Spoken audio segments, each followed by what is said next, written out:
ಇನ್ನು next KR ಪುರದ murder story ವಿಚಾರಕ್ಕೆ ಬರೋಣ. ಒಂದು ಕೊಲೆಗೆ ಸ್ಕೆಚ್ ಹಾಕಿ ಬಿದ್ದಿದ್ದೆಷ್ಟು 3 ಹೆಣ. ಈ ತ್ರಿವಳಿ ಕೊಲೆಯ ಹಿಂದೆ ಇತ್ತು ಹಂತಕಿಯ ಘನಘೋರ ಕತೆ. ಏನು ಆ ಕತೆ ಅಂತ ಹೇಳ್ತಾ ಹೋಗ್ತೀನಿ ನೋಡಿ. ಫಸ್ಟು ಆಕೆ ಅಂದರೆ ಮಗಳು ತನ್ನ ತಾಯಿಯನ್ನ ಕೊಲೆ ಮಾಡಬೇಕು ಅಂತ ಸಂಚು ರೂಪಿಸ್ತಿರ್ತಾಳೆ. ಅಷ್ಟೇ, ತಾಯಿನ ಮಾತ್ರ ಕೊಲ್ಲಬೇಕು ಅಂತ ಅನ್ಕೊಂಡಿರ್ತಾರೆ. ಆದರೆ ಸಂಜೆ ಹೊತ್ತಿಗೆ ಅಪ್ಪ ಮತ್ತು ತಂಗಿಗೆ ಇಬ್ಬರಿಗೂ ಬಲೆ ಬೀಸ್ಬಿಡ್ತಾರೆ. ನಿಜಕ್ಕೂ ಈ ಹಂತಕಿಯ ಖತರ್ನಾಕ್ ಪ್ಲಾನ್ ಇದೆಯಲ್ಲ, ಒಂದು ಕ್ಷಣ ಬೆಚ್ಚಿ ಬೀಳಿಸ್ಬಿಡುತ್ತೆ. ಮಗಳು ಅನಿಸ್ಕೊಂಡವಳು ಹಿಂಗೆಲ್ಲ ಮಾಡ್ತಾಳ ಅಂತ. ತಂದೆ, ತಾಯಿ ಮತ್ತು ತನ್ನ ತಂಗಿ ಒಡ ಹುಟ್ಟಿದ ಆಕೆಯನ್ನೂ ಕೂಡ ಕೊಂದುಬಿಟ್ಟು. ಮೊದಲಿಗೆ ತಾಯಿಯನ್ನ ಕೊಲ್ಲಬೇಕು ಅಂತ ಪ್ಲಾನ್ ಮಾಡ್ಕೊಂಡಿದ್ರು ಅವರು. ಯಾರು? ಆಕೆ ಮತ್ತು ಆಕೆಯ ಪ್ರಿಯಕರ ತಾಯಿಯನ್ನ ಕೊಲೆ ಮಾಡಬೇಕು ಅಂತ. ಯಾಕೆಂದರೆ ಸಂಜೆ ಸ್ಟೇ ಆಗಿದ್ದು ಮಗಳ ಮನೇಲೇ ಇರ್ತೀನಿ ಅಂತ. ಹಾಗಾಗಿ ಮಗಳ ಮನೇಲೇ ಇದ್ದಂಥ ಸಂದರ್ಭದಲ್ಲಿ ಮತ್ತೆ ಮಾತು ಬೆಳೆದಿದೆ. ಅದಾದಮೇಲೆ ಮರ್ಡರ್ ಆಗೋಗಿದೆ. ಅಷ್ಟಲ್ಲೇ ನಿಲ್ಲಿಸಬೇಕಾಗಿತ್ತು. ಅವ್ರ ಪ್ಲಾನ್ ಇದ್ದಿದ್ದು ಆಕೆ ತನ್ನ ತಾಯಿಯನ್ನ ಕೊಲ್ಲಬೇಕು ಅಂತ ಅಷ್ಟೇ. ಆಕೆಯ ಪ್ಲಾನ್ನಲ್ಲಿ ಅಥವಾ ಆಕೆಯ ಪ್ರಿಯಕರನ ಪ್ಲಾನ್ನಲ್ಲಿ ತಂದೆ ಮತ್ತು ತಂಗಿಯನ್ನ ಕೊಲೆ ಮಾಡೋ ಉದ್ದೇಶನೇ ಇರಲಿಲ್ಲ. ತಾಯಿನ ಮಾತ್ರ ಕೊಲೆ ಮಾಡಬೇಕು ಅಂತ ಪ್ಲಾನ್ ಮಾಡ್ತಾರೆ. ಅದಾದರೆ ಕೊಲೆ ಆದಮೇಲೆ ಮೃತದೇಹವನ್ನು ರಾತ್ರೋರಾತ್ರಿ ಶಿಫ್ಟ್ ಮಾಡೋ ಪ್ಲಾನ್ ಇಟ್ಕೊಳ್ತಾರೆ. ಸೋಮವಾರ ರಾತ್ರಿನೇ ತಾಯಿ ಮುತ್ತುಲಕ್ಷ್ಮಿಯ ಬಾಡಿಯನ್ನು ಶಿಫ್ಟ್ ಮಾಡೋಕ್ಕೆ ಪ್ಲಾನ್ ಮಾಡ್ತಾರೆ. ನೋಡಿ, ಮಧ್ಯಾಹ್ನ ಕೊಲೆ ಆಗಿದ್ದು 4-5 ಗಂಟೆ ಬಾಡಿ ಶಿಫ್ಟ್ಗೆ ಪ್ಲಾನ್ ಮಾಡ್ಕೊಂಡ್ರು. ರಾತ್ರಿ 12 ಗಂಟೆ ಆದಮೇಲೆ ತಗೊಂಡೋಗೋಣ ಅಂತ ಹಂತಕಿ ಪ್ಲಾನ್ ಮಾಡ್ತಾಳೆ. ಆದರೆ ರಾತ್ರಿ 8:30 ಅಷ್ಟೊತ್ತಿಗೆಲ್ಲ ಶ್ವೇತಾಳ ತಂದೆ ಮತ್ತು ತಂಗಿ ಶ್ವೇತಾ ಮನೆಗೆ ಬಂದ್ಬಿಡ್ತಾರೆ. ಗೊತ್ತಿಲ್ಲದೆ ಶಾಕ್ ಆಗೋಯ್ತು ಅವ್ರಿಗೆ.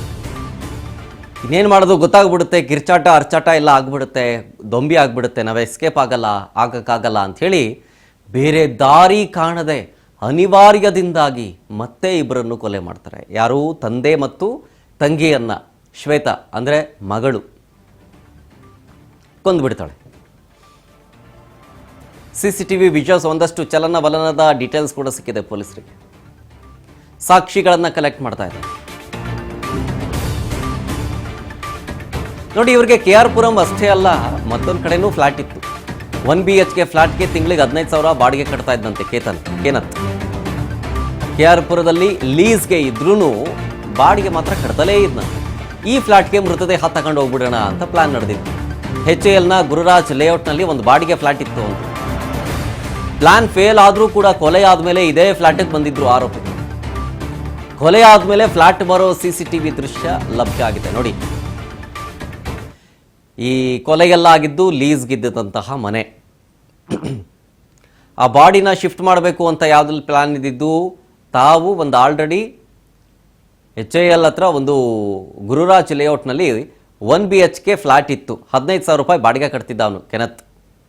ಅಲ್ಲಿಗೆ ಶಿಫ್ಟ್ ಮಾಡಿಬಿಡೋಣ ಬಾಡಿ ಮಧ್ಯರಾತ್ರಿ 12 ಗಂಟೆಗೆ ಅಂತ ಪ್ಲಾನ್ ಇತ್ತು.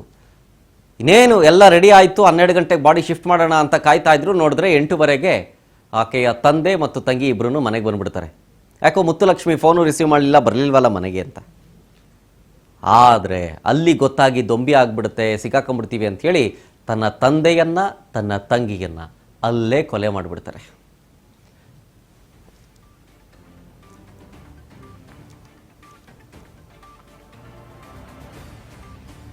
ನೋಡಿ, ಇದೇ ಫ್ಲಾಟ್ಗೆ ಅಂತೆ ಶಿಫ್ಟ್ ಮಾಡಬೇಕಾಗಿದ್ದು. ಈ ಫ್ಲಾಟ್ನ CCTV ದೃಶ್ಯಾವಳಿಗಳನ್ನೇ ಈಗಷ್ಟೇ ನೀವು ನೋಡಿದ್ದು. ನೋಡಿ, ಫ್ಲಾಟಿಗೆ ಬಂದಿದ್ದಂತಹ CCTV ಅದು. ಇದು HAL ಹತ್ರ ಗುರುರಾಜ್ ಲೇಔಟ್ ಅಂತಿದೆ. ಅಲ್ಲಿ 15,000 ರೂಪಾಯಿ ಬಾಡಿಗೆ ಕೊಟ್ಬಿಟ್ಟು ಸುಮ್ಮನೆ ಒಂದು ಬಾಡಿಗೆ ಮನೆ ಇಟ್ಕೊಂಡಿದ್ದ. ಅಲ್ಲಿ ಏನು ಯಾವಾಗಲೂ ಇರ್ತಿರ್ಲಿಲ್ಲ. ಈ 2 ಮನೆ ಇದೆ ಇವ್ರಿಗೆ. ಒಂದು ಲೀಸಿಗೆ ತಗೊಂಡಿದ್ದಾರೆ, ಕೊಲೆ ಆಯ್ತಲ್ಲ, ಅದು ಒಂದು ಲೀಸಿಗೆ ಮನೆ ಇದೆ. ಆದ್ರೂ HAL ಹತ್ರ ಇರುವಂಥ ಈ ಒಂದು ಬಿಲ್ಡಿಂಗ್ನಲ್ಲಿ ಒಂದು 15,000 ರೂಪಾಯಿ ಕೊಟ್ಟು 1 BHK ಮನೆ ಇಟ್ಕೊಂಡಿದ್ರು ಇವರು. ಈ ಬಿಲ್ಡಿಂಗ್ಗೆ ಬಾಡಿ ಶಿಫ್ಟ್ ಮಾಡಬೇಕು ಅಂತ ಪ್ಲಾನ್ ಮಾಡ್ಕೊಂಡಿದ್ದು ಇಬ್ಬರು.